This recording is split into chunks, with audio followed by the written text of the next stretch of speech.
কালেকশনটা আসে। এই জন্য এখনো this is too early to make a comment on that. এটা হলো একটা।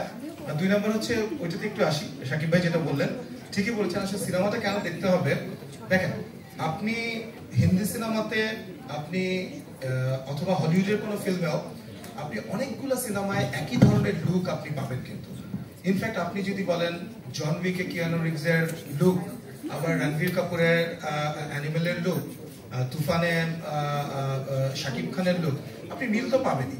কিন্তু বিষয়টা হচ্ছে এখানে কি গল্পটা বলা হচ্ছে এবং ওই লুকের সঙ্গে সেই এই গল্পটার বা এই সিনেমাটার মানে ক্রাফটিংটা কিভাবে করা হয়েছে, এটা অনেক ইম্পর্টেন্ট।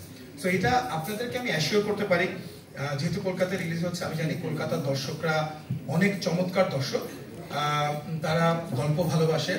সো কমার্শিয়াল ফিল্মের তো আসলে কোনো সংজ্ঞা নাই, আর ডেফিনেশনটা কি এখন, which is commercially viable, right? So আপনাদেরকে এটুকু বলতে পারি আমরা যে এই সিনেমাটা একটা মৌলিক গল্পের সিনেমা, এবং এখানে যেমন চমৎকার গান দেখেছেন আপনারা, চমৎকার ফাইট আপনাদের চোখে পড়েছে।